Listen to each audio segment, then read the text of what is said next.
Okay, we're going to call the work session for March the 13th to order. Welcome, everybody. The next item on the agenda is for citizens to make comments for items not on the agenda. And our typical procedure is we have speaker cards so we accurately record who you are in our records. And I have no speaker cards, so I assume there's no one. So we'll move on to item 1, which is an application for valet parking services from the Shalom Foundation for an event on April the 21st, 2018, downtown Franklin at Biscuit Love. Any questions about that one? They did it last year. So we'll provide you with a resolution in 2 weeks for that approval. Okay, item 2, liquor license for West Main Street Liquors, Mr. Jose Arredondo. Any questions? Okay, we'll move on to 3, resolution 2017-49, a resolution approving and authorizing the mayor to execute a Pinnacle Bank governmental certificate and authorizing the city administrator to execute a Pinnacle Bank corporate purchasing card application. Sounds exciting. This is really the result of a procurement process we went through several months ago, back in 2017, that identified a provider for our purchasing card process. There were, let's put it this way, there's a lot of back and forth on specific agreements, and they've requested that the mayor and the city administrator be given some specific authorization to execute those agreements. So that's what this reflects, what has been worked out between the city and this vendor, and wanted to take the extra step of having a resolution granting that authority to both the mayor and I to execute certain specific agreements. This is on both agendas. Any questions, comments? The only, is this the one where we get the money back from the, okay? Yes, yeah. And last year we got somewhere around $65,000, $70,000 of rebate back from using the purchasing card, and that's a nice. Is this the same vendor? It's a different vendor, right? It had been SunTrust, and it has been SunTrust. Pinnacle Bank. The award last year was for all banking services, including the purchasing card, which is different than we've done in the past. We've separated those in the past, but this time it's all lumped together. And this was a pretty attractive arrangement. So we're glad to do it. Sorry it's taken a little longer to get this agreement in place, but we're ready to go now. And 60,000+ coming back is attractive. Yes, yes. Huh.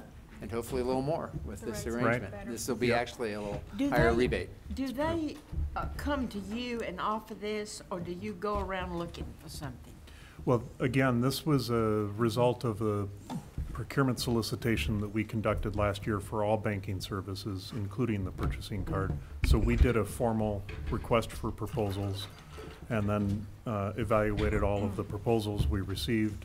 We interviewed, I think, 2 and 3, and then selected Pinnacle Bank for this. Okay, we'll move on then. Discussion of sanitation and environmental services operations. And Jack, we told you we'd get you on tonight. We apologize again for last time. We have our Sanitation and Environmental Services Director, Jack Tucker, and I think Assistant City Administrator Mark Hilty will join us on this. This is actually a little bit of an offshoot of a discussion we had at the February Budget and Finance Committee as we looked at the initial submission of the budget for sanitation and environmental services. And it really gets at some things that we want to explore with you, not just tonight, but over an extended period of time, looking at some different service models that we can explore and how we deliver the services that we deliver to all of our residents and businesses, and just sort of broach those topics with you, give you a chance to hear some of the options, because right now we offer a full suite of services that are available, especially to our residents, every week, regardless of whether they're using it or not. And there may be some other ways to approach that can help us maybe do that a little more efficiently, but we want to have that discussion up front with you before we get too far down the line on that approach. But there are some significant cost implications to continue the service model we have. So we want to have a good discussion with you about what that might look like and get your feedback. And again, this is probably the first of multiple discussions around that, but I'll let Mark and Jack take it away. Okay, thank you, Eric. I think you touched on a lot of what I wanted to Okay. mention, but thank you very much. No, that's great. So we I hope like. I said it right. No, that's great. We want this discussion to be open so that we can get some feedback from you all. As Eric had mentioned, we've been evaluating cost of service, the level of service for our customers based on the various services that we do provide.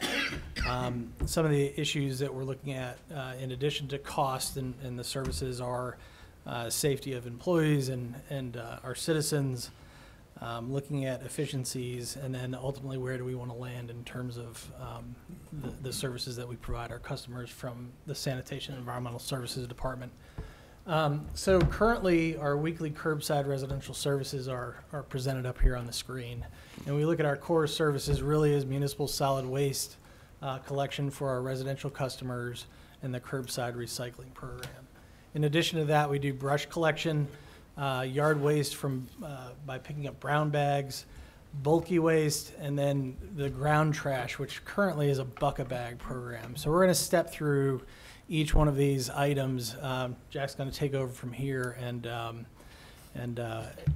try and get some feedback from you all to see which way we may want to head in the future. So, Jack, if you want to take off. Thank you all for your time. And as Mark elaborated on, we have 6 services that we offer per week per residence. You know, and if you just do simple math, we have 20,000 residents times 6 times 52 weeks a year. There's a lot of folks we're touching every week. And of those 6 services, 3 of them are fully automated. 3 are still pretty much manual labor. The manual labor comes in blue bag recycling, the yard waste, brown bags, and the ground trash.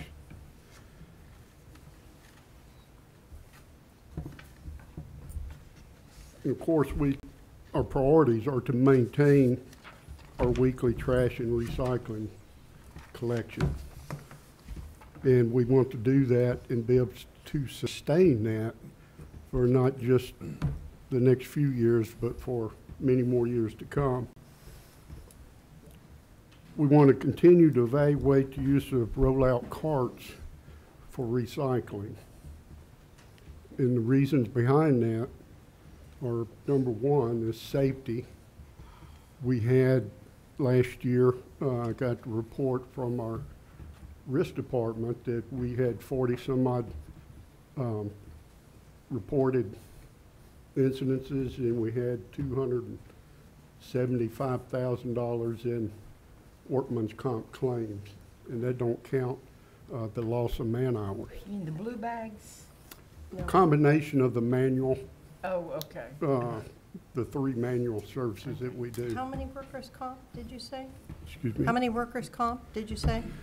Or 40 injuries. It How was many injured? in a 5-year period, it was 44 reportable incidents with a total of $276,000 roughly dollars. So, and again, what Jack was alluding to is you have those claims themselves of $276,000, but you also have overtime for other employees picking up the additional workload or hiring temporary staff, any number of other added costs when you have an injury. Not to mention, you want your employees to go home every day without being injured. So that's the big priority there. So But it was over 5 years. there was 44 reportable incidents in 5 years, yes, sir. At some period, I don't want to interrupt you, but at some period, I'd like to hear a little bit about that, and what that entailed. Sure. Okay. And one of the ways, one area we're looking at is the, that we can help reduce those risks, of course, is to automate as much of the workload as we can. I can tell you, we never have a workman's comp claim from somebody in an automated truck. It always comes out of our labor workforce. We'd like to look at combining brush and brown bags. In essence, when you put out your brush, you just set your brown bags with the brush, and our truck can pick all that up. I thought that's how you did it anyway. Excuse me? I thought that's how you did it anyway. It's actually ground trash and brown bags they're use a split rear loader currently to pick those up, so If somebody's got several bags and the brush truck is there, sometimes they will ask for help, and he may come by and pluck them out, but that's not the rule. It's just an exception at this point. Don't we shred all of them anyway? Yes, sir. So do it. Yeah. That's direction for sure. Okay, Go to the same place. let's go on to the next Done. one. Ends up at the same place, that's true. well, And Seems you had to Actually, tell me we- that's not what you're doing anyway, so. Okay. This would in essence eliminate 3 trucks a day off the road. And for those of you that remember in the budget presentation, we had a enhancement of 3 operators or drivers to help sustain our growth. This could very well eliminate the need for those 3. We would just reroute our 3 drivers in those trucks to fill the positions that we need to fill in the Where does coming that year. go?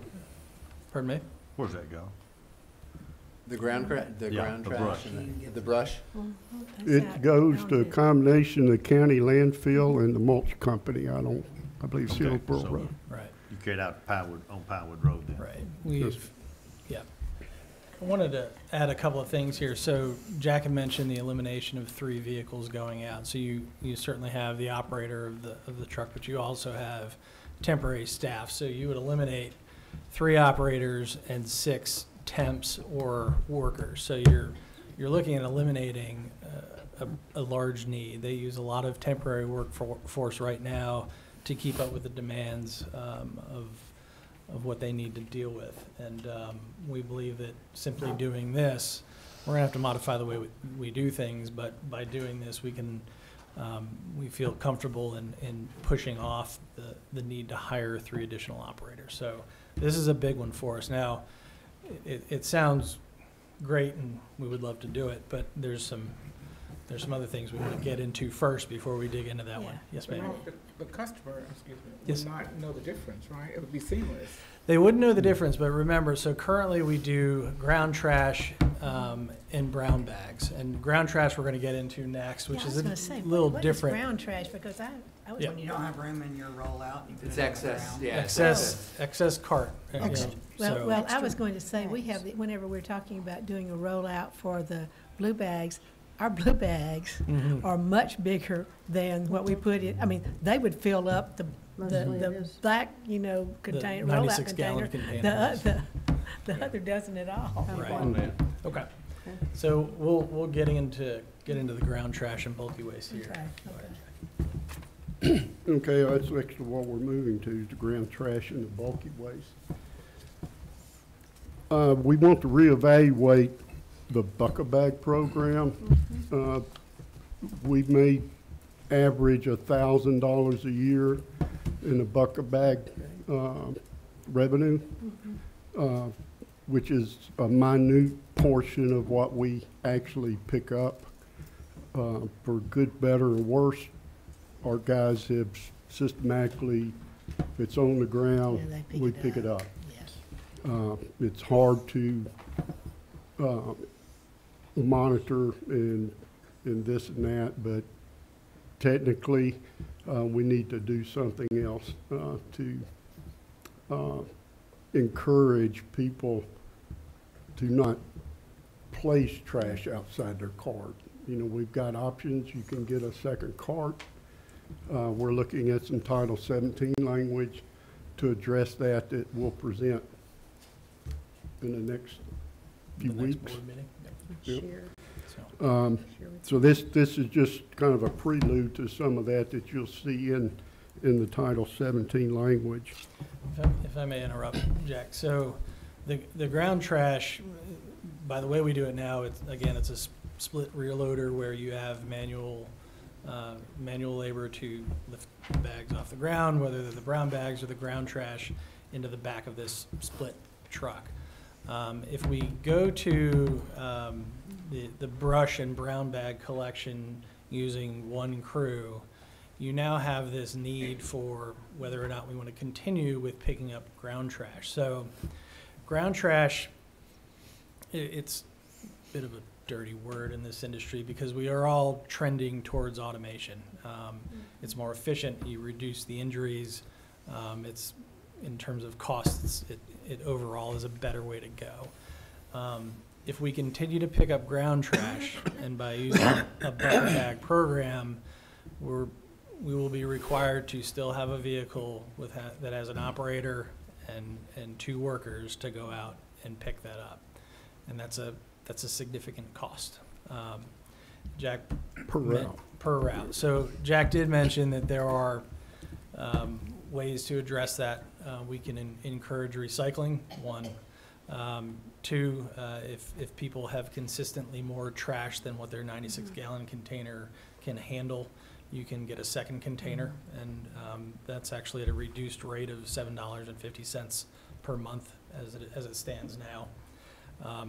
So there's this balance of what really is efficient, what it means to go to automation, and what we're working through now. So I think there are always going to be these instances where you can have a customer call in for additional service.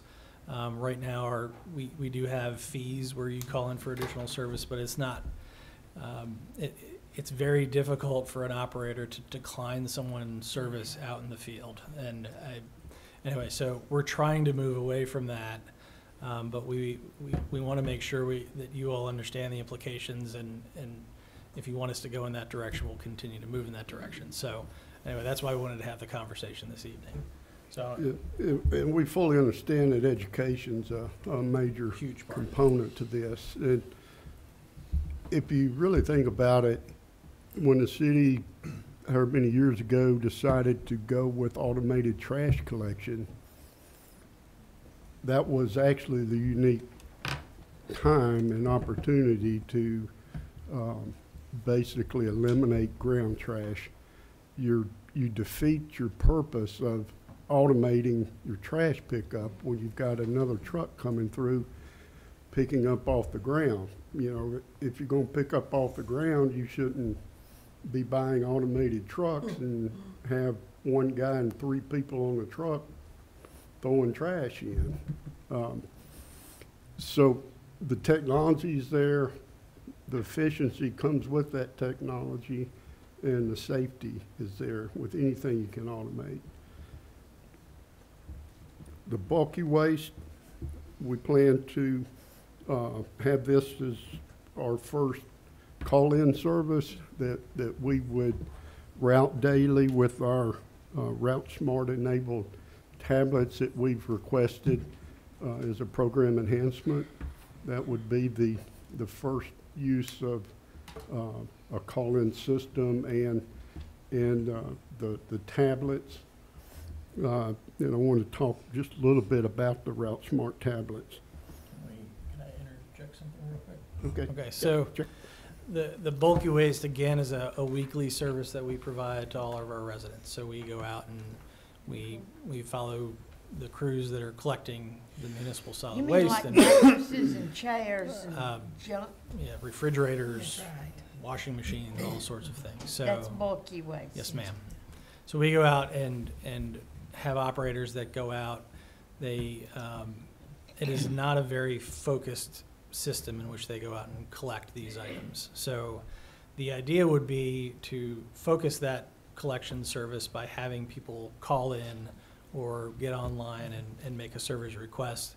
And in a certain time period, we would go out and pick that item off the curb for them. So what Jack is referring to, if you attended the Budget and Finance Committee meeting, there's a program enhancement, which I believe is prioritized number 1. Oh, next slide. So is these Route Smart enabled tablets that give the operators and SES administration the ability to focus this work. So go ahead, Jack.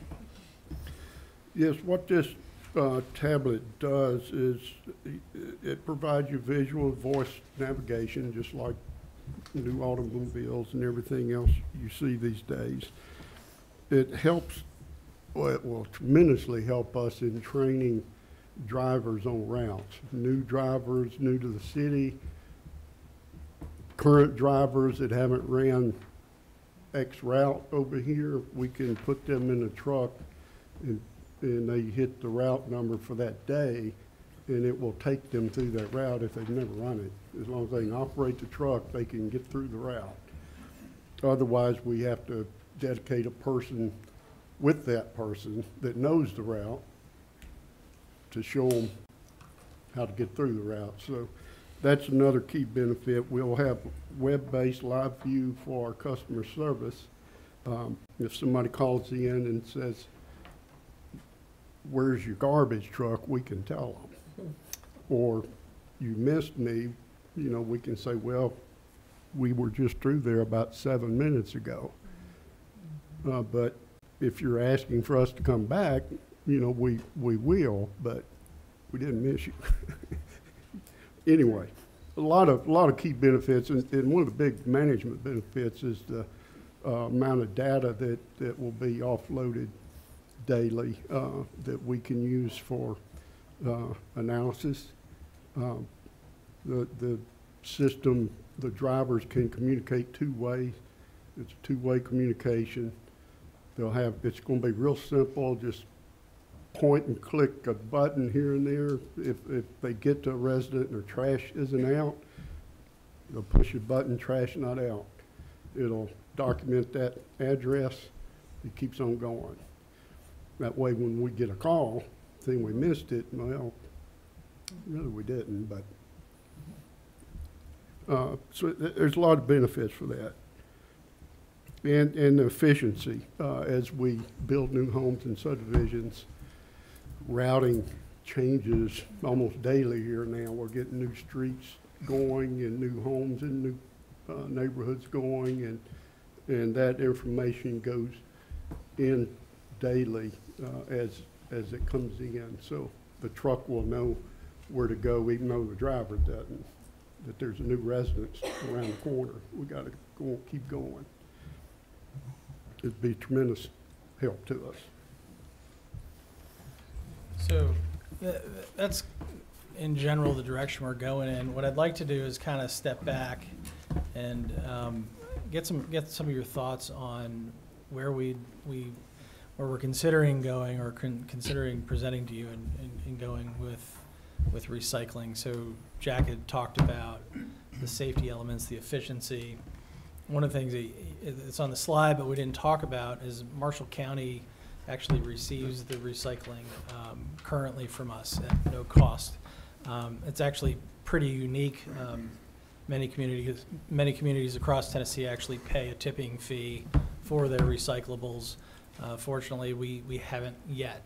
One of the concerns that Marshall County has expressed in recent months, and I don't know how long, probably over a year now.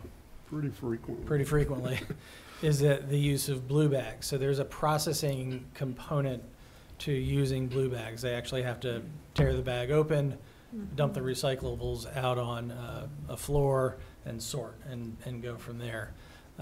There's not a simple, it sounds simple enough to cut into a plastic bag, but you do thousands of bags a day, it turns into an ordeal, and the equipment that they use to do it isn't reliable. They have a lot of breakdowns, and we understand that eventually the use of blue bags will no longer be accepted at Marshall County at some point. We feel fortunate that we're still able to bring our recyclables there. So what do we do if we don't have Well, a bag for it?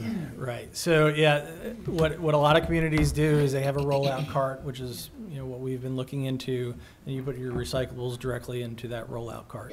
So the use of a bag is, if you have clean recyclables, which we all should, you shouldn't have a, it should be a fairly simple process to do. I know Alderman Martin expressed, I guess, concern about litter from paper and such blowing out of the carts. I think that's always a risk, whether you know, whether it's your trash container or a recycling container.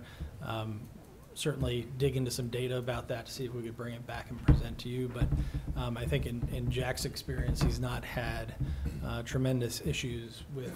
Not that registers as a big problem. It happens. I'll give you that.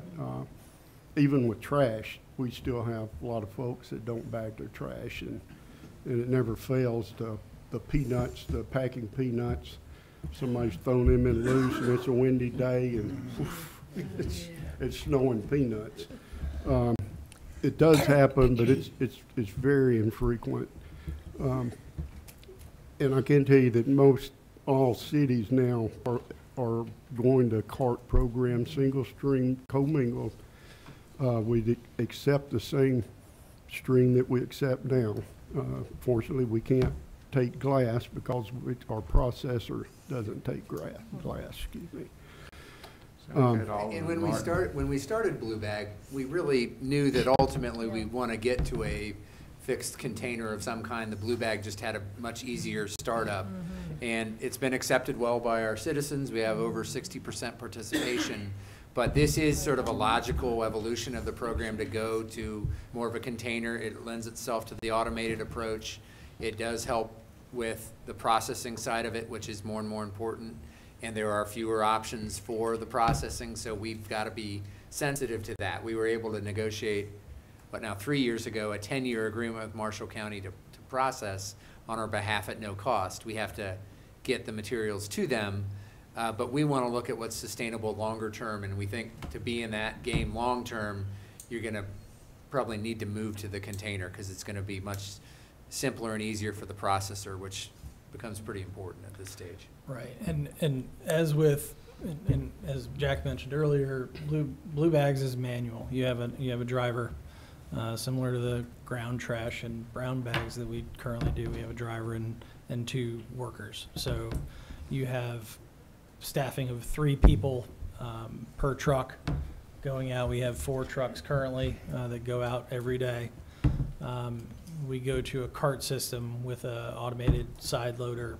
You're looking at 1 operator. So, you know, we're not looking to release people. We're looking to push off increasing staff numbers. So we're picking up 12, 14 tons a day just in Blue Bags off the ground, and that takes its toll eventually.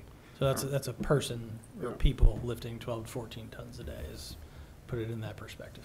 I remember when we did the program, we looked at automated, but we could make the numbers work with Blue Bag. Sure. And now we're beyond that point. We've evolved. So I've got Alderman Martin, and I saw a bunch of other hands, and I'm not sure who it was, but. All right, I commend you for this. I think this all makes a lot of sense.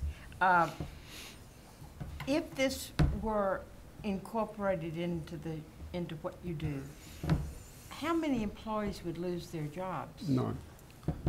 We're not None. talking about Good. laying anybody off or Okay. moving anybody. All right. It'd really be a reassignment and recalibration of what we do.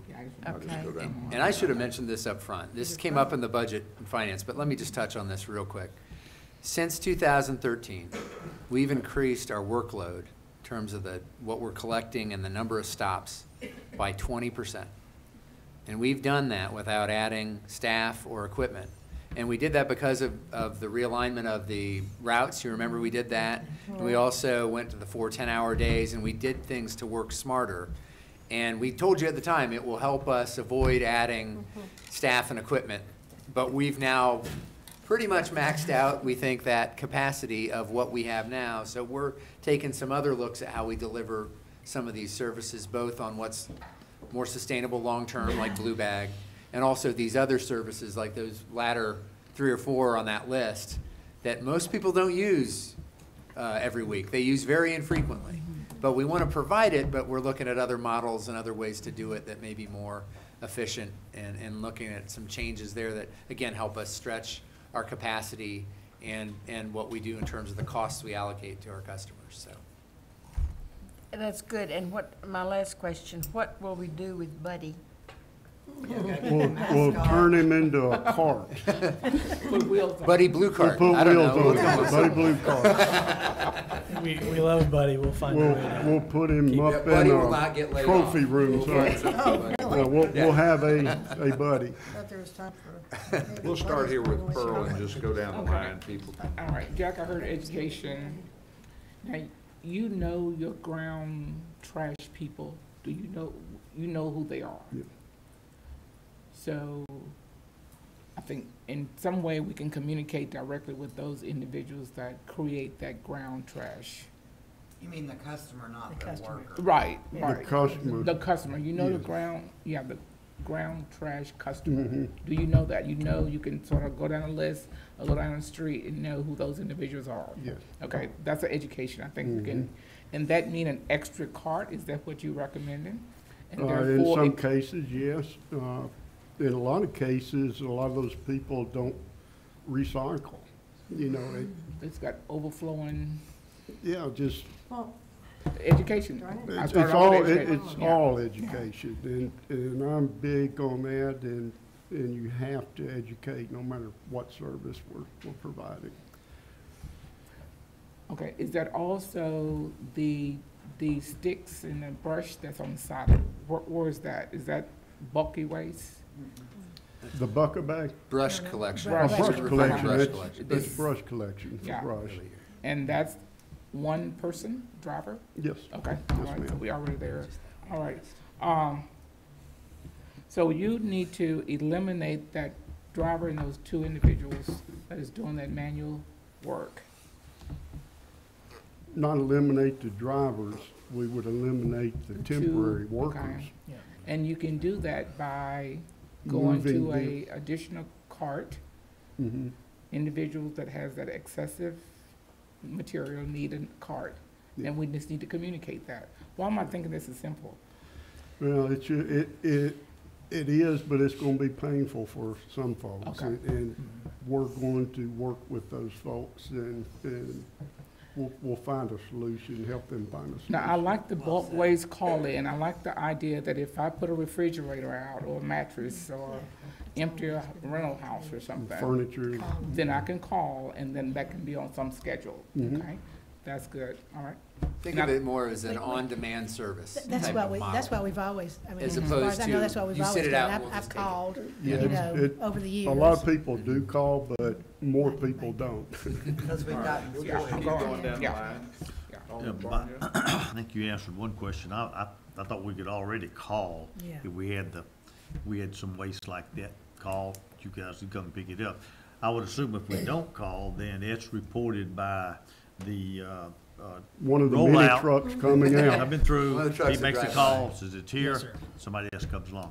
How many other organizations use plastic bags to get their recycles to Lewisburg? We're the only ones? I can understand. And they're the only people probably in Tennessee that will even take the blue bags. Well, I think it's a, you know, guys, I don't want to be like Pearl and say, why is this so simple? That's a laydown, you know. Yeah, If you we want to get a lot put a of different phone colored calls. rollout out there, that's recycle rollout. The black is your household waste, and I'm like, Dana, be done with it. And recycling is all about convenience. It's all about convenience. It's gotta be convenient, and you can't get any more convenient than put it in a cart and roll it down when you Yeah. roll your trash down. The more convenient you make it, the more people will use it. I fully expect we'll get higher participation when we go to carts. We've looked at how we can do this without a tremendous amount of capital outlay. Well, our rear load trucks now, what we would do is phase in fully automated. We'd start out with semi-automated. All of our trucks have mechanical flippers on the back that will flip the cart. The only manual part be rolling it to the truck and flip it. That So will we- also give us some educational opportunities early on in the program, because they'll be able to see what's getting dumped out of those recycling carts and make sure people are aware and using them right. And if they're not, we can tag it and let them know, you know, hey, don't put glass in here. It's not for glass, et cetera, et cetera. But I we, think that's the big issue right there. When you see something going in that shouldn't have gone in, you can see it off of the rollout, when you don't see it on the blue bag. Now, the blue bag, the trucks now have They do. the They lift. find it on the blue bag. They have the lift, but if you have the recyclables in a bag, you're still Okay. manually lifting. Right. Yeah, they They just have the throw it in. ability to do it, to use.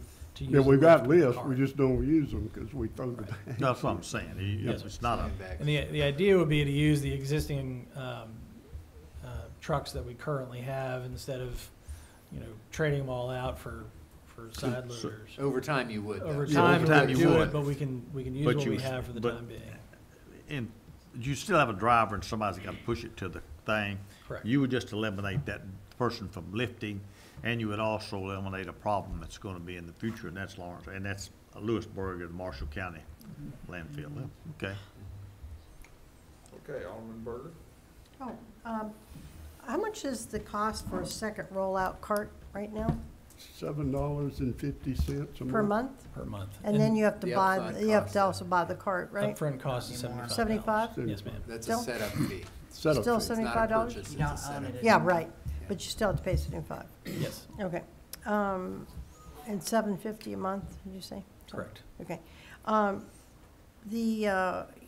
Here's my idea is that we need to have more participation in the blue bag or the recycling, whichever one we're going, we'll end up going to that. But I think we need to charge people more money if they're not going to recycle, because that creates, there's just a spiral effect of creating more cost for the city, more cost for the taxpayers. And so the people who are recycling are paying for those people to have more trash, basically. And so I'm like, well, how do we figure out, I'm sure there's other cities that do this, but it has to be, you have to have the technology to know that. Now, 1 week they don't recycle, or 2 weeks they don't recycle, and may be gone, or they don't have anything, or whatever. But most of the time, people that have extra trash sitting next to their trash can is because they're not recycling most of the time. You have an exception if you have a family has 6 or 7 or 8 kids or something, that happens. And in that instance, they would have the two rollouts. But I remember back in the early 1990s, when I lived in Huntsville, Alabama, that they did recycling, and we had blue Totes. totes, which were horrible because you would put your newspapers in there and everybody would have them overflowing. And then Rain. we had glass, they picked up glass and everything, in the rain and everything would get soaked. And, so I would highly recommend whatever we do, it's enclosed. And I would think we would, because I think that's got sort to of do that. passe. You've got That's to do that. passe. I don't think people do Yeah. that anymore. So the other thing is, I think charging them more if people aren't recycling. Then the technology for on-demand call for pickup of bulk goods would have to be done, I think, either online. We would want to deter people from calling in. So I think the technology and the software we would need is more for people to get on their phones, have an app, or be on the website, or somehow online, don't you think? We've that- had some preliminary discussions with IT with that, actually. in And I mind. think it would be great if we had a solid waste, or solid waste, whatever you want to call it, app for the city. So if you were a city resident, you just get on your app, no matter where you are, and you could put in that, hey, I've got, this picked up tomorrow, or whatever.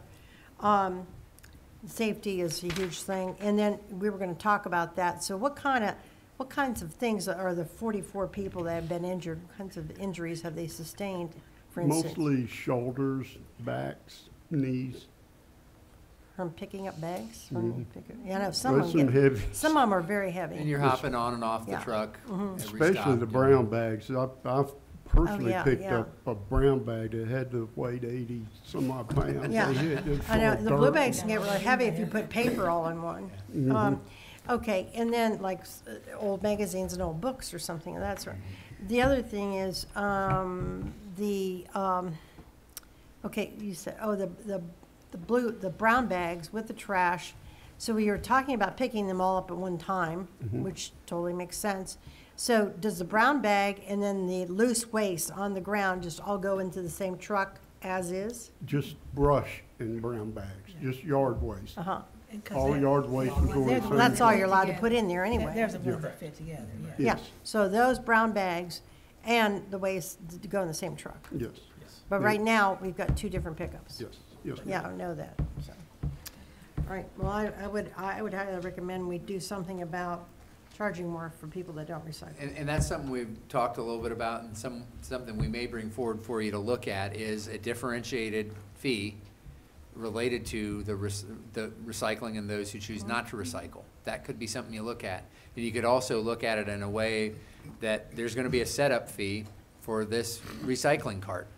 And you could look at how that difference in fee pays for itself over a certain period of time, a couple years or something like that. That could be a way that you look at how you structure your fees. There are a number of ways you could think this through and provide it, and we're trying to provide you with a little more of a cost of service model of how this works and how these different 6 components add up to a cost to deliver services to our citizens every month compared to what they're paying, and how you can maybe work with these different options to And look at that whatever, cost whatever structure. communities we look at that do this, that charge people more for not recycling, we need to look at what the incentive is too, because if you make it too low, they go, oh, I'll just pay the extra $5 a month or $2 a month or whatever it is.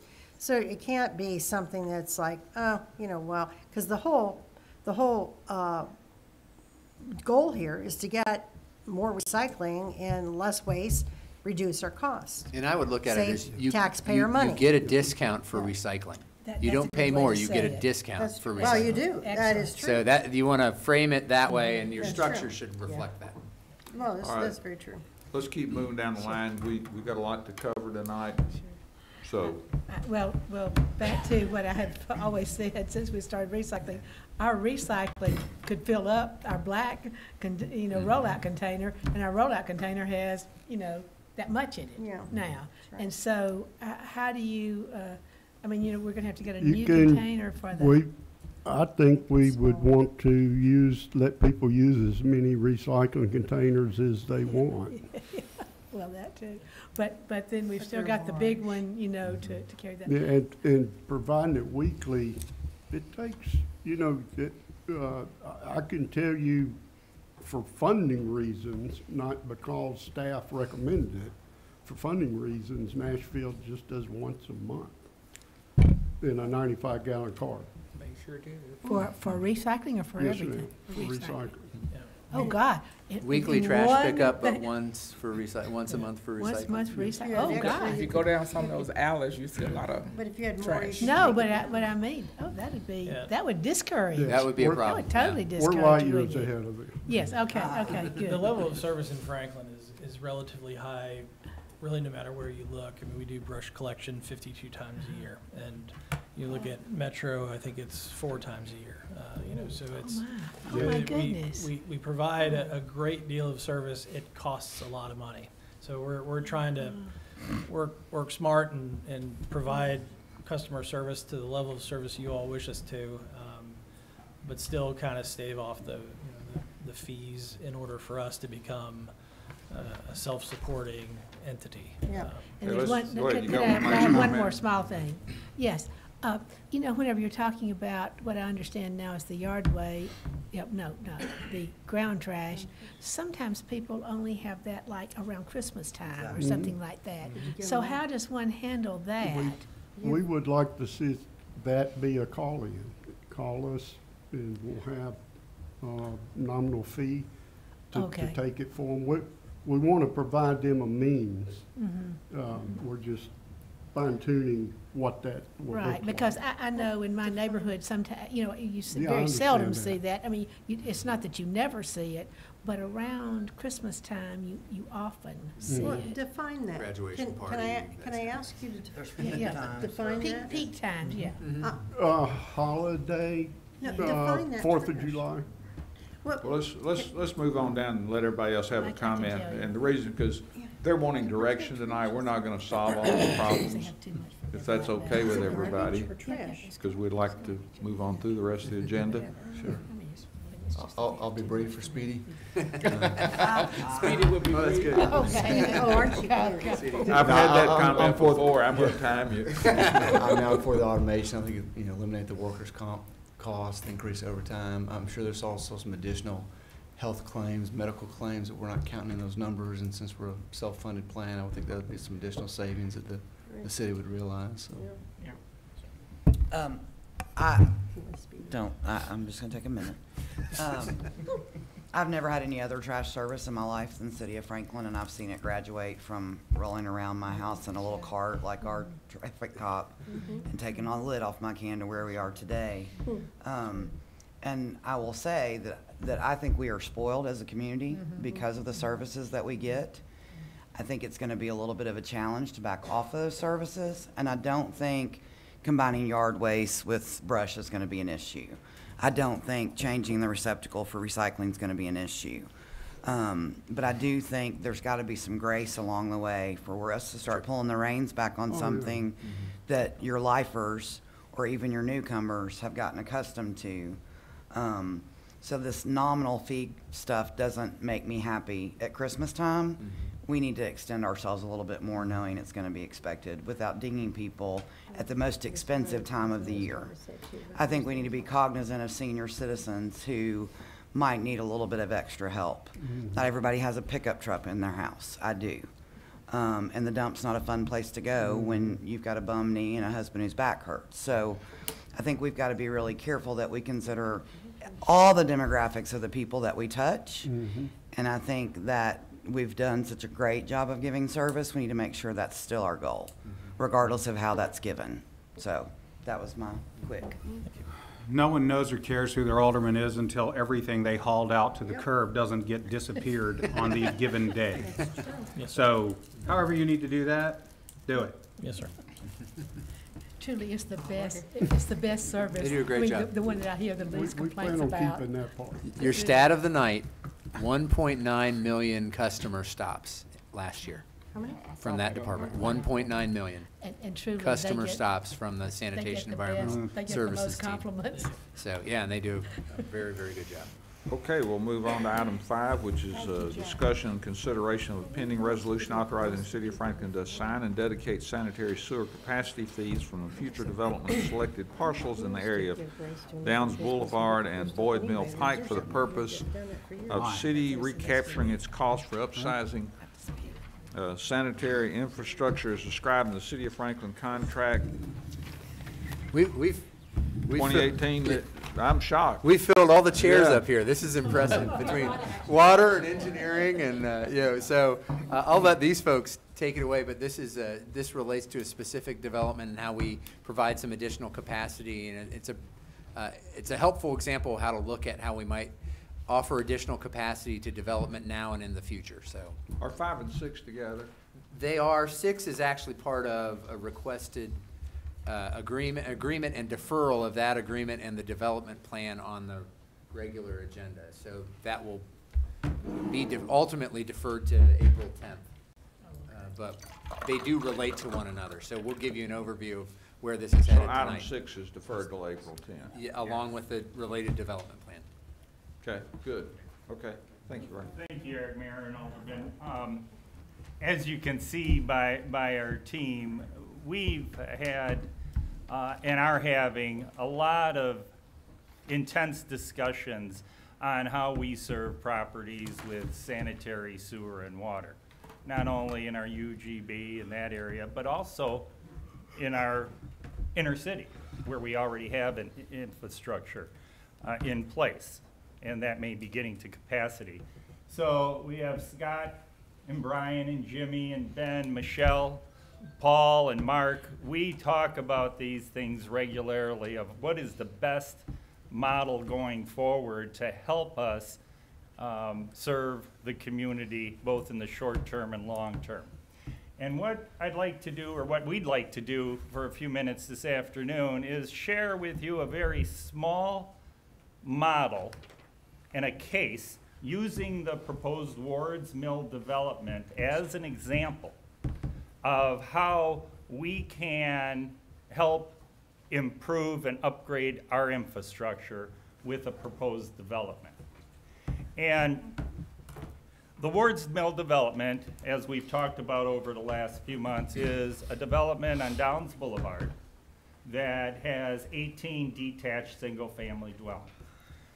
And as we were reviewing that development, we've determined that a section of sanitary sewer pipe that will serve that development will be over our benchmark for capacity and need to be upgraded if that development moves forward, okay? And we're gonna use rough figures here, and you may, if you looked at the agenda at the next item, that sanitary sewer agreement, reflect some of these figures, and we're going to tweak those further based on your guidance, and that's what we're asking for, is that improvement to upgrade that section of sanitary sewer pipe, make it bigger, would cost about $300,000. And the developer has agreed to pay for a third of that, approximately $100,000.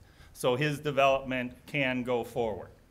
Meaning the city would have to put $200,000 into it in the future.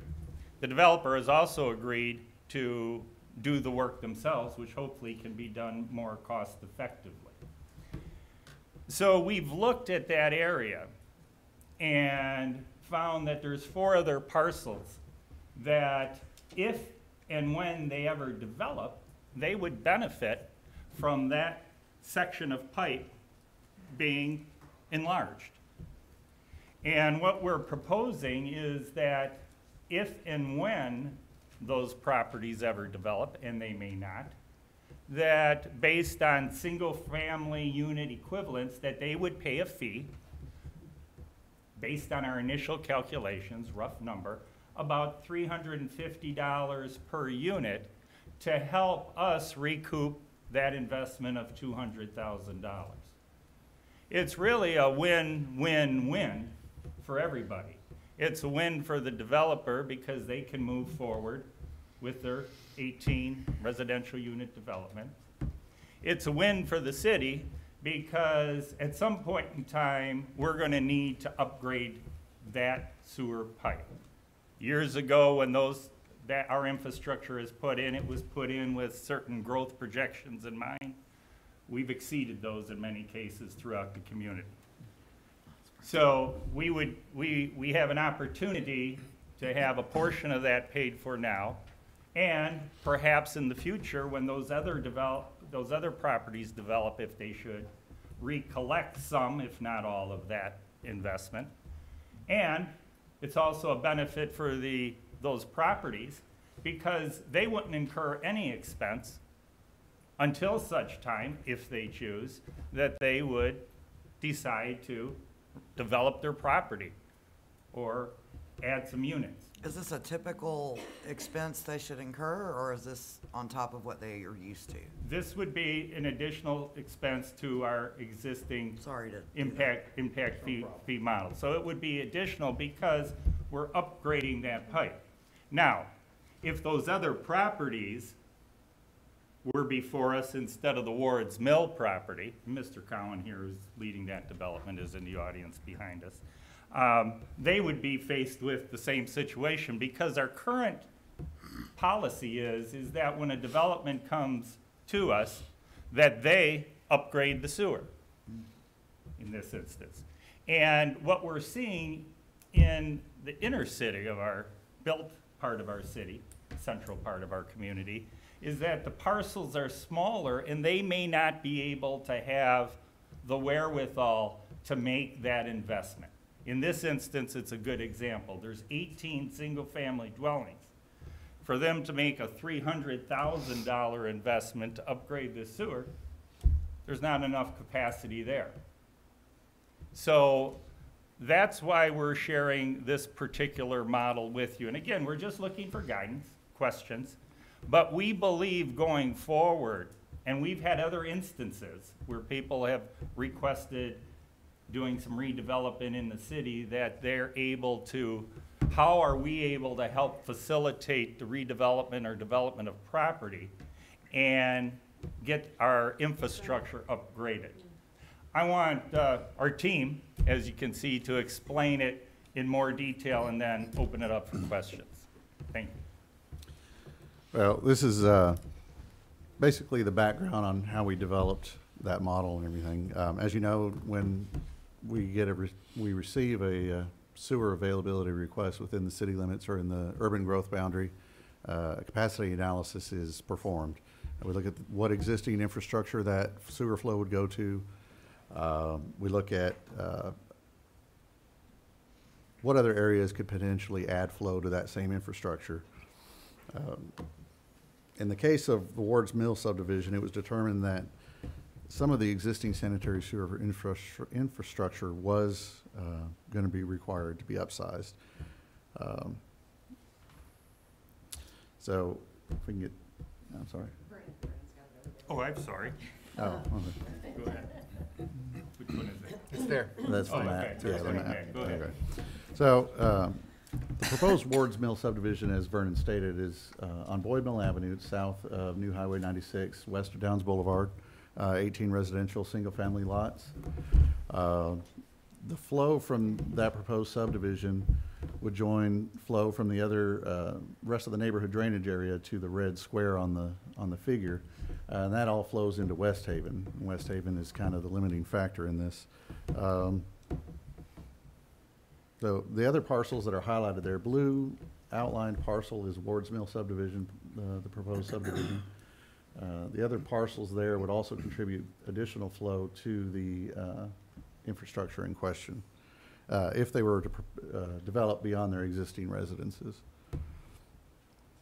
And the blue lines to that red square represent the portion of sanitary sewer mains that would need upsized from 8-inch to 15-inch. And we'll look at a visual in the next slide, but the Wards Mill, all the Wards Mill and the future developments will utilize some of the additional capacity achieved from upsizing that pipe to a 15-inch. It's important to note that once the additional parcels that we've highlighted are built out, future development in that area to that infrastructure will be negligible due to the topographical and other constraints in that area. So the sewer analysis yielded results demonstrating that the existing 8-inch pipe is nearing the threshold that TDEC has in place for requiring upsizing of that pipe. That left pipe shows the existing baseline flow. There's approximately 27% available capacity, which means any additional capacity is going to trigger that upsizing per the TDEC guidance. That middle pipe reflects the existing flow that's on there now, plus the proposed contribution of flows from Wards Mill and a peaking factor included. When we design for new flows, engineering principles dictate that we use a peaking factor to account for unknown variables such as inflow, infiltration, and wet weather. The last pipe shows that it's increased to a 15-inch diameter.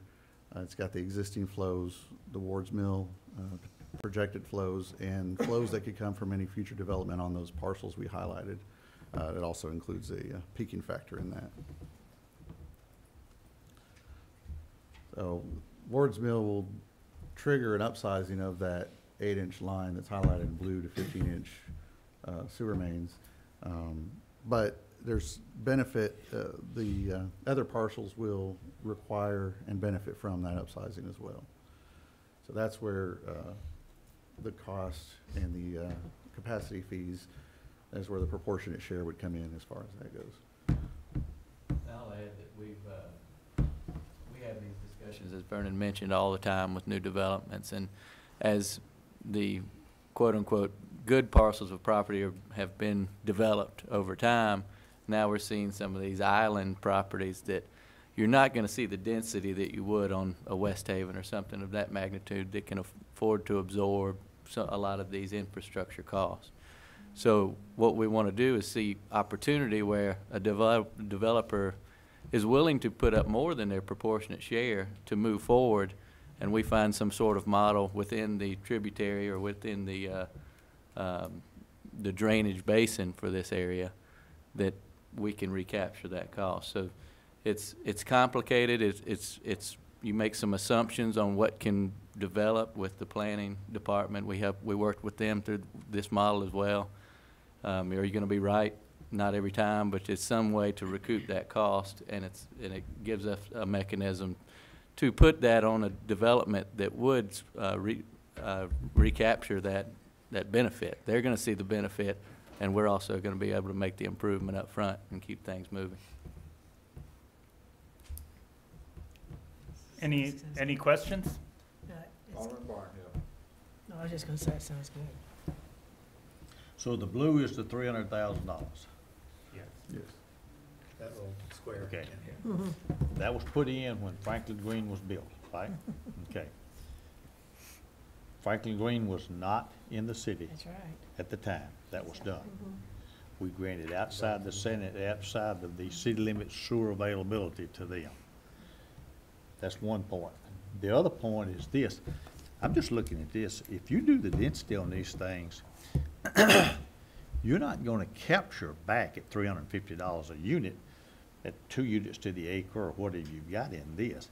If you do on the part that can be developed, you're not going to get back the $200,000 at 27 acres and 26 acres, 50 acres, 2 units to the acre, whatever. I don't think that $350 is high enough for future development. That's but over and above. Some of that was based on that corner property that's near. The 60 acres up there? Yeah, where that ties into Because where you've got McCatcher that will ultimately be. There's a big commercial component to that Right. in Envision Franklin. So it's the 350 some odd per lot. So with the is- commercial and with that 62, you think that then developed, it would Right, so the generate numbers $200,000? the numbers are a little different for office space or restaurant, which have different flows, but it's all related to the flow that use would produce. So it's, we'll have more detail on the exact numbers that Okay. go along with that, but this was just, to get some feedback and move forward from there. If I may, Mayor. I want to emphasize with what you're saying, it's an assumption. So, Mine as is too. Jimmy mentioned, that we're trying to find a model that's used in other jurisdictions that will allow us to recapture, because when the infrastructure, as our community developed naturally, 30, 40 years ago, there were certain growth projections, and infrastructure was put in, believing those growth projections would be realized, but what we're seeing is more density now, and this is a micro case of what we're starting to experience in other parts of the community.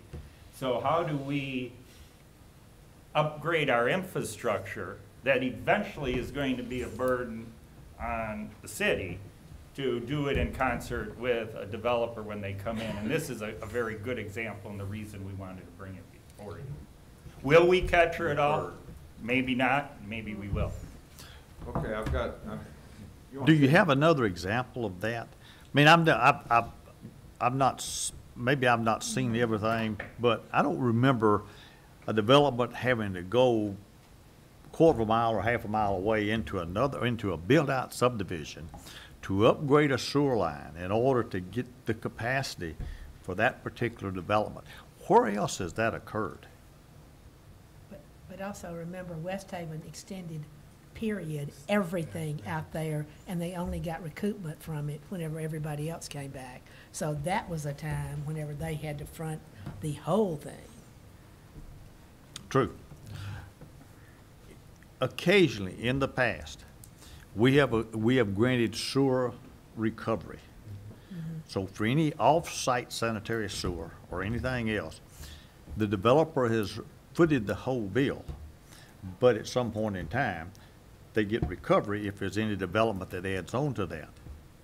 Now, that's a little bit similar to that. But generally speaking, I think the off-site, the sanitary sewer was probably directly connected to the development, and you had something tied in, and what you did is run the line out another mile out into the countryside and somebody else tapped onto it, and you could see that. I'm just asking, is there any place that you can show where that particular scenario? Let me try to respond to that. A particular example, I don't have one right here that we could elaborate on, but if we were to apply the current policy, when a development comes in a development of 18 units, our ordinance requires that the sanitary sewer line, the minimum size be 8 inches.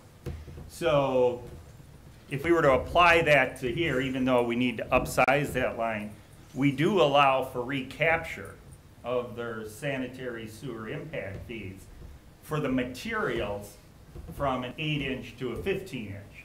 That difference from an 8-inch to a 15-inch pipe, that cost difference, which is very minimal in this instance. But it's a lot more capacity.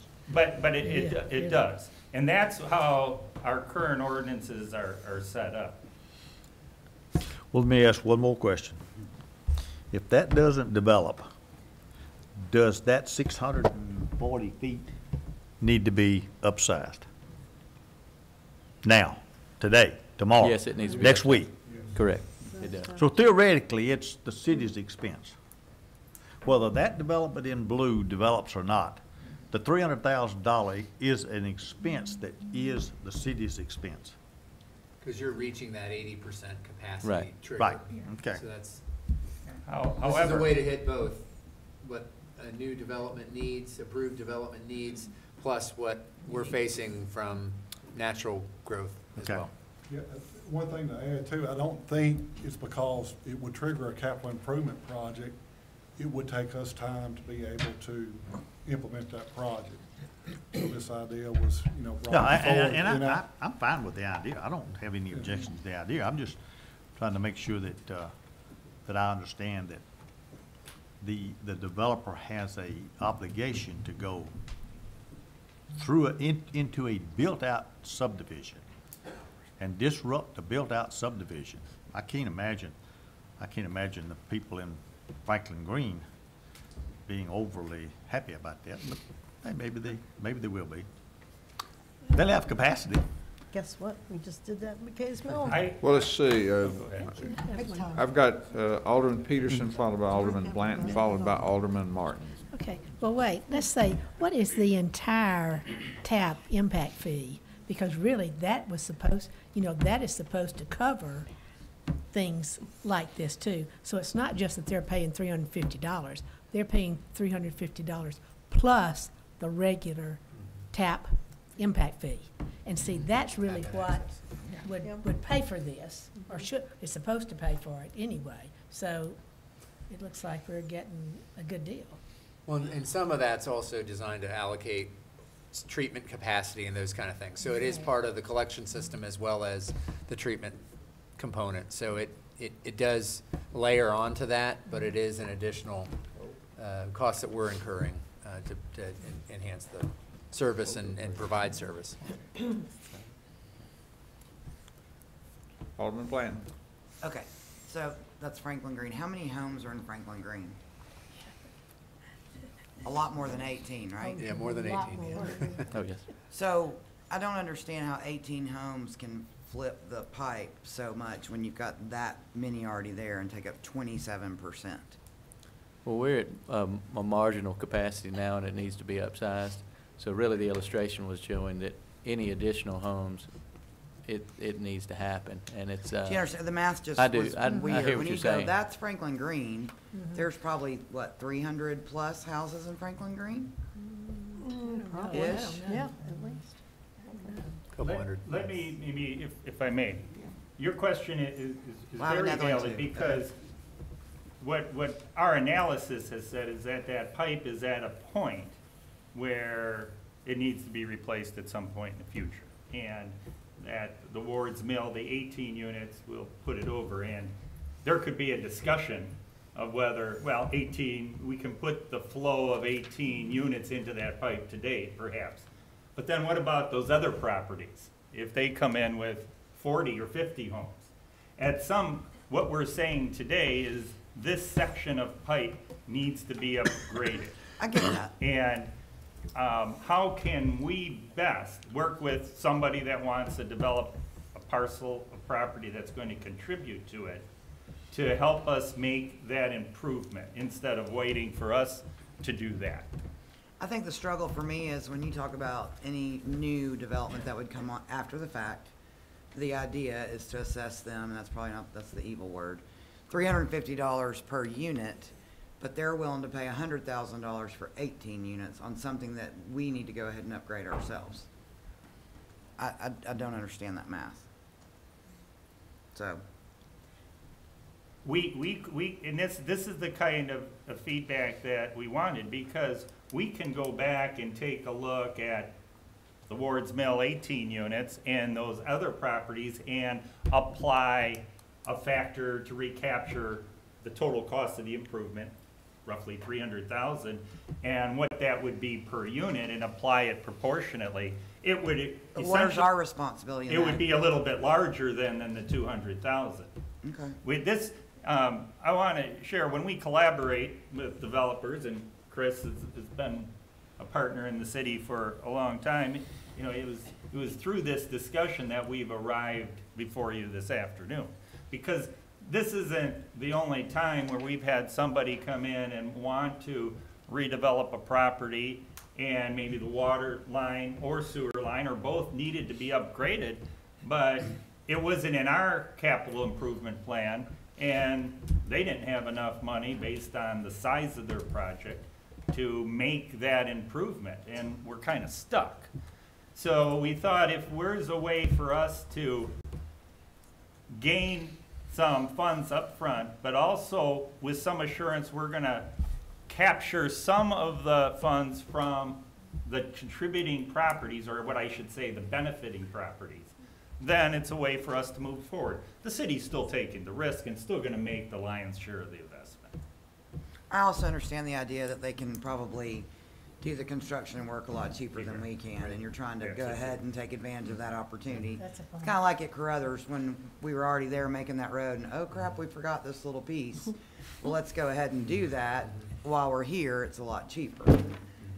So, I mean, I don't know if they said, hey, we're willing to do 100,000, or if that was something we asked, or I don't know. Yeah, No. yeah, Okay. good question. Because we started the discussion, we started the discussion that if they wanted to proceed, they needed to make the entire upgrade, which was about 300,000. And that's how we came to this point here.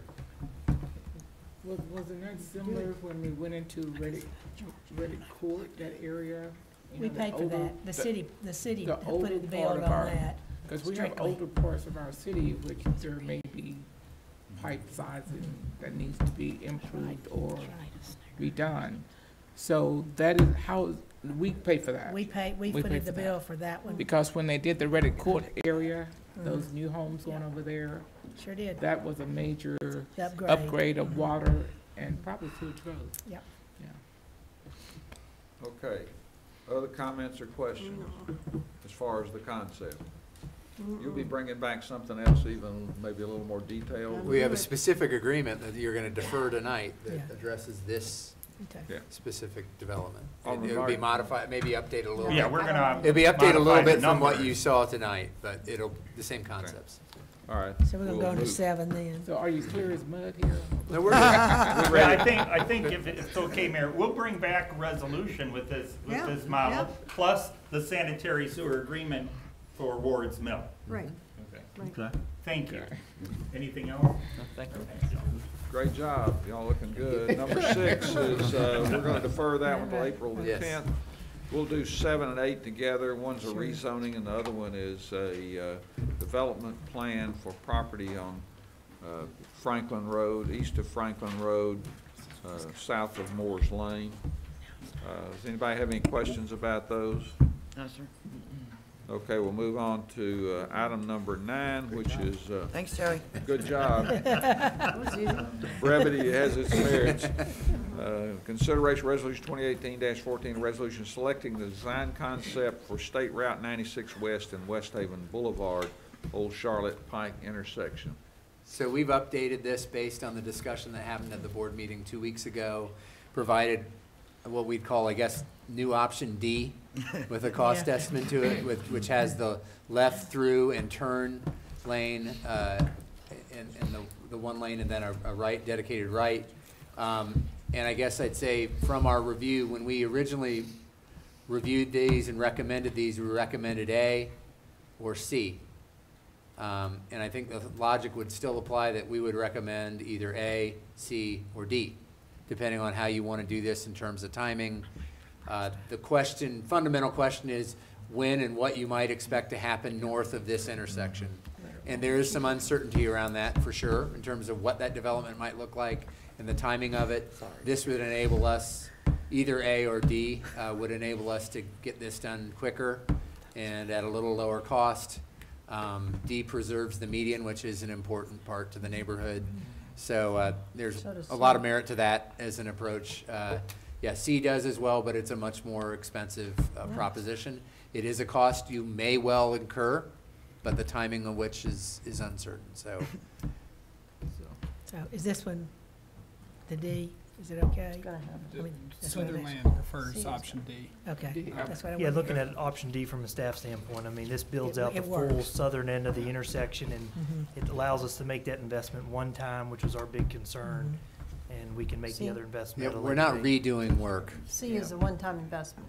Yeah. So is option D. And D is as well. D is as well. D is acceptable, because what we're doing Okay, with, explain that difference to me, because. Money. No, I don't care. I don't even want to talk about the money, because I fully understand that part of it. I want to know, long-term, why C would be better than D from a fiscal standpoint, that money never gets any cheaper than it is today. And in the future, if we do this, what more monies would we be spending? Why would that be a fiscally sound decision? What advantages would that have from that standpoint as an engineer? yeah, so option C, which let me go to option C. I just need to know. Your comment of it's never going to get cheaper is correct. Prices will continue to go up in construction. However, the big concern was with the 3 lanes, and I'll point back here, we were constantly trying to line this through lane up. And when this got pushed back to work session, following that, our traffic engineer, Carl Boffman, made this recommendation, which my biggest concern was when we go out there and make an investment, we do it one time and we're not having to redo it. Exactly. With this investment, Southern Land would build all 3 lanes and build this full southern extension. The signal would still be set up for the future the best we can to try to minimize having to redo it. And, you know, we were projecting future development. This allows us to hold off and make that investment when the development actually occurs. So it just allows us to better time that with development, and none of it's truly throwaway, other than we may have to move a signal, 1 or 2 signal poles later, which is only about $15,000. It's a small amount in the scope of the project. But your comment that it's never getting cheaper is an accurate one. So the north section then doesn't, if you take D, the north section doesn't get done at all. You don't really touch that north section. And then we pay for that later. It would more than likely be paired up with Well, a a development. big development Yeah, that comes yeah, through. and they us. would be paying for And that's it. when the need is. There's But we not would an- recoup that cost if we did C, we would eventually recoup that cost. Correct. Yeah, you would recoup it, option C, through development right now, or if we did it in the future, you'd recoup it from that development, which is probably, I guess, more appropriate, in my opinion, as to when that should occur, that northern section. C meets all of our design standards, everything, but it does it without knowing what the development is to the north. Yeah. D allows us not to have to do a lot of rework and allows you to know what the development to the north ultimately is, at least some of it is, when you come up with what your alignment and what associated road Okay. improvements Yep. are to the north. So it sort of buys you some time. It's a viable option. It doesn't have us doing a bunch of rework. So I think it works. D does. Yeah, D. D does not have us doing a lot of rework. Right. That's right. Like Paul That's said, you right. might have to move signal poles, which is not a huge cost. I think he said Maybe 15,000 a pole. We can deal with that. Yeah, it's a small. So my bottom line question, is there any economic advantage, fiscal advantage, money advantage long-term to do C over D? I think the timing, given the timing of where we're at, D is what makes the most sense. I mean, construction cost will go up, that's a guarantee, but we also don't know exact timing of the development on the north side, and it allows us to pair the improvements up with the development more appropriately going with D. Does that make Alderman sense? Martin. The point of this is to get the traffic light in for West Haven, for safety. I think D is a perfect example. We have this all around town. We've got one on, I nearly had a wreck trying to figure it out on Liberty Pike coming into Franklin Road. It's exactly like this, left turn, going straight across, and a right turn. And it works fine. That's a busy intersection, and it works just fine. So I would very much like to see us go with D, and that way Jimmy could get started right away. Ready? Got it. Maybe What are you doing tonight, tomorrow Jimmy. morning? Yeah. We need to buy Margaret a bulldozer. No, she's dangerous. Okay, is everybody clear? Any more One questions? question, and this is just, where does Old Charlotte Pike intersect the Backhatcher extension? Or does it go to Carlisle and Carlisle then intersects? It can't, it's gotta be in some place. So right now, Old Charlotte will intersect with MacAtcher where it does today. It's not changing that location, and it's to be a right in, right out. The long-term plan is that Old Charlotte is to continue farther north up to Del Rio based on our comprehensive transportation network plan, which is really going to be development-driven. But for now, it'll intersect with MacAtcher as a right in, right out. So, but you can get to Old Charlotte from Backhatcher, Yes, you can. and we don't think that Old Charlotte's gonna be used more. No, I Okay, don't. But that's given the fine. fact that it's a right in, right out, I don't think it's going to increase substantially All right. unless development occurs. Yeah, that's a good. Okay, item 10, discussion concerning West Main Street pedestrian improvements project. This item had come up at our Capital Investment Committee meeting, and it was requested that we talk to the board about it. We had developed a more comprehensive solution on some pedestrian improvements along West Main, and there's a lesser option that came out of that discussion we want to talk to you all about and get some feedback from the board on, so. And if we could open up the West Main Street Bridge exhibit. And so this was, we had a resident, and we've had multiple residents, I guess mainly concerned about not being able to have pedestrian access across the bridge there. They're essentially forced to walk along this existing white line, which is very close to, I believe it's guardrail. There's a parapet wall there, and it's not the safest connection. We also don't have sidewalks.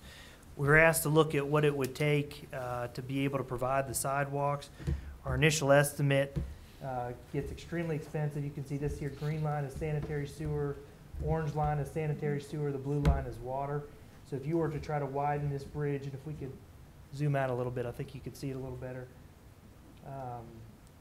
If we were to try to widen this bridge to the south, suddenly we're moving sanitary sewer, we're moving the water, and you might as well start putting in storm drainage infrastructure and sidewalk. And that turned out to be, best guess, around $3 million type project just to be able to get that connection. We were asked to go back and say, hey, we just want to get pedestrians across this bridge. How can we do it? And so we said, well, we can get rid of the sidewalk improvements. We can simply do a bridge extension project and give them a shoulder to the north. And so what we're proposing to do as another option is we could extend this bridge here. We would do the extension essentially to accommodate the full build out of the road on the north side. So we'd move that parapet far enough along to eventually accommodate a 3-lane typical section, 2 lanes, 1 north, 1 south, with a center shared turn lane. And then we would add the grass strip or sidewalk that's needed long-term there. But we wouldn't necessarily build the sidewalk today. We would just pave out the shoulder and extend the bridge. And you won't have any pedestrian connections to sidewalk, but pedestrians could then walk across this bridge right here. Our estimate to do this work is around $400,000 with engineering, construction. You know, we don't have a survey at this time, so there's definitely other utilities that are impacted, and there is going to be right-of-way acquisition, but this does resolve the problem, and we could build that north side out with very little work. There's one Middle Tennessee electric pole that I'm aware of. So the next step would be to really get into the design and survey it and start going through that approval process if the board wishes to proceed with this type of a project. I think Alderman Martin's championed this, correct? Well, yes, like West Haven, we wanted a light. We just simply want people to be able to walk across that stream without getting hit by a car. So that would do it. Thank you very much. So is that the direction the board? It's the has, direction I would prefer than $3 million. To So walk move across the forward, go ahead bridge. and move forward with designs for us to see Sure, something sure. would be the next step. Just one comment. yeah, Isn't go ahead. West Main a state route? We're not gonna be,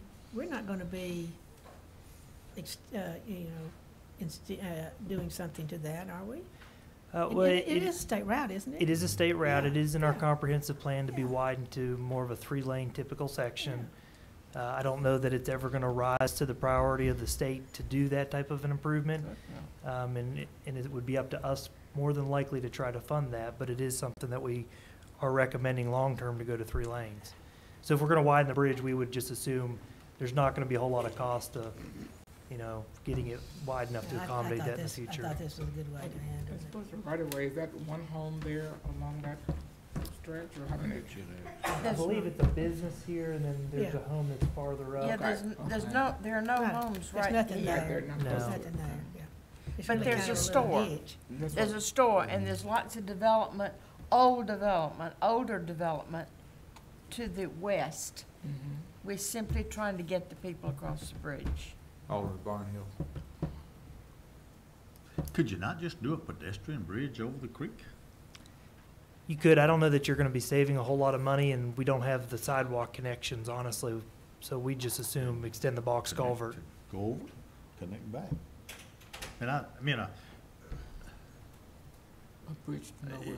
you hesitate when you say such a thing, but I rarely see anybody walking in that direction. And I go down through there pretty regularly. And I'm not saying that, but we're spending $400,000 to get 4 or 5 people over in a day's No, time. there's a lot, Clyde. Well, there's not a lot. Well- I don't want, define a lot. A lot to me means a lot, but a lot to you may mean less. But there's not a lot of people there.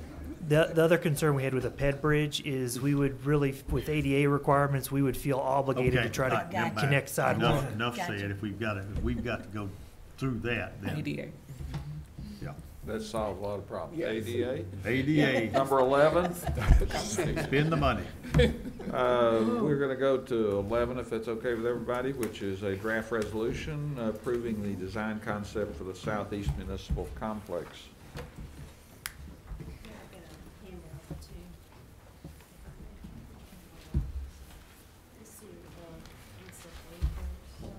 One sheet. That'll be all of it. Oh, one sheet, one packet. Yeah, you'll have 3, there's 3 concepts to it. You're taking it. Good. Thank you, sorry I didn't get it here before. Good job. You're going to take those. Thanks. Oh, okay.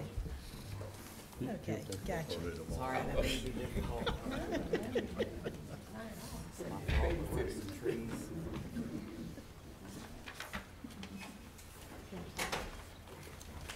Thank you, ladies. You look sophisticated.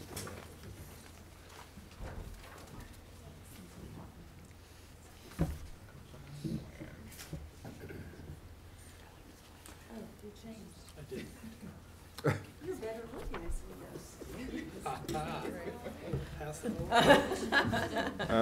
No comments from the board. Oh, thank you. So thank you for letting me come before you again tonight. So what I handed out to you in place it on the board. So originally, when we looked at the property, and we've gone through the public process, is we had two concepts before you, and that's what's given to you is the staple package. You have concept one, that basically, one of the concepts, and I'll use the back, is the main difference are the two fields toward Carruthers. Those are in the floodplain, so there was basically 12 fields, athletic fields in all. You had what we called a community type park, elements right here as you enter the park, and then basically as you continue north, you have the athletic complex itself.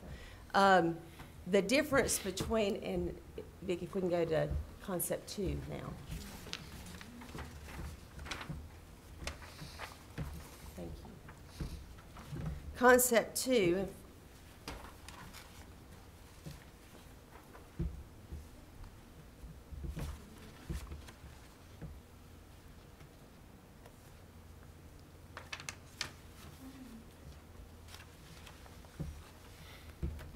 is coming.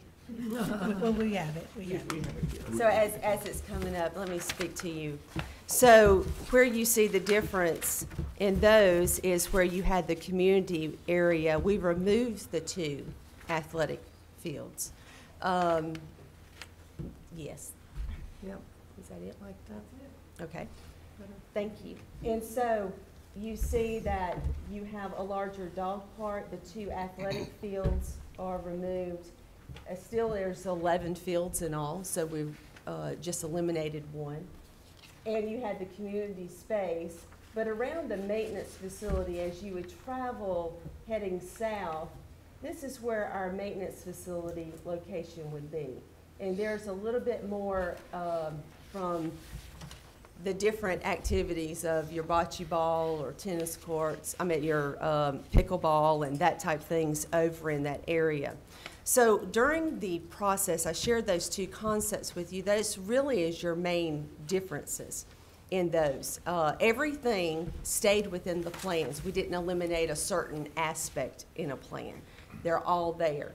But in those 2, and Vicki, if we can now go to the combined, and you have, and that's your free sheet that is not.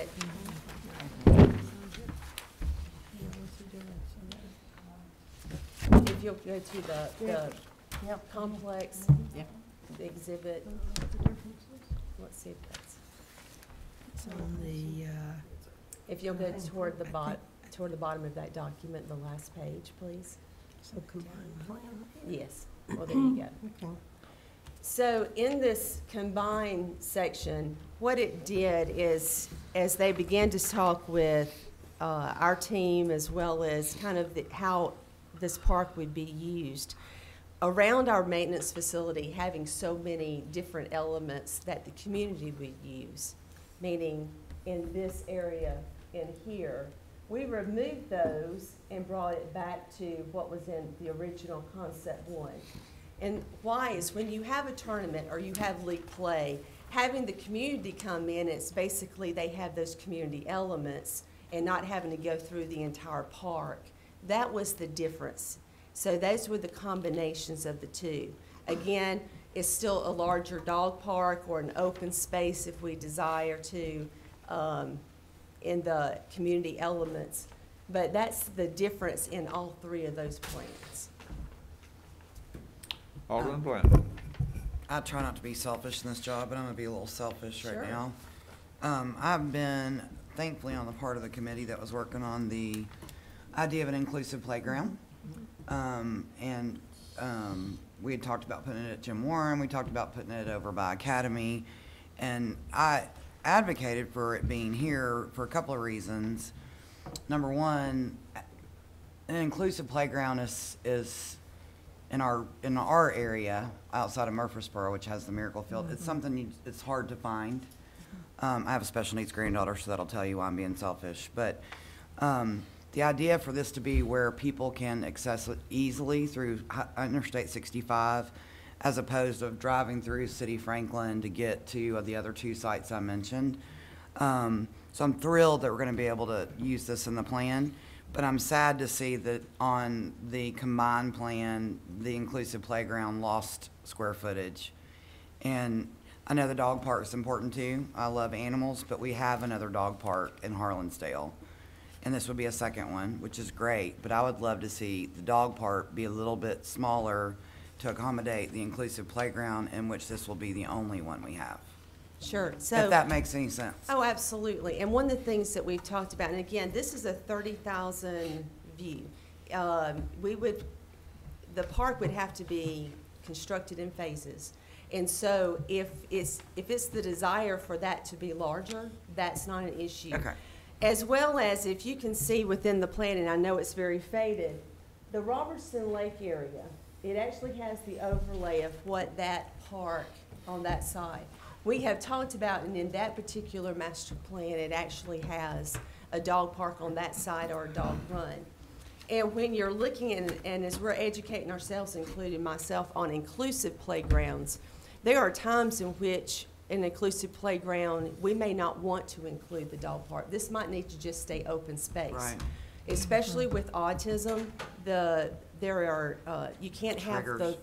they're triggers of the barking and that type of thing. So I don't think we're married that it has to stay this way. I think it allows for us to move through the site. Plus, again, there are a lot of rows of trees, there's a lot of areas that we want to keep, and so this plan will begin to shift and make shape as we really get into the design, which is the next step. So, but we agree with you. Having it a large, inclusive playground, elements that would include all of the family members, Right. including adults. I is do agree important. and understand the idea of separating the community park from where the ball fields are. So I don't want you to think Oh, no, I don't. I'm purely being selfish here. No, and in fact, our community needs this. And there's a lot of people that have been on that committee, and if you're not in that world, you don't realize the need for that. And so I think that we will have people come from outside of Franklin, whether that's north, south, east, or west, to be able to use something like this, because it is something that's not around. Exactly. There's a lot of discussion at the public meeting about inclusive Oh, yeah. playgrounds, and it Yeah. was, there's a fair number of people there who were interested in moving forward with that.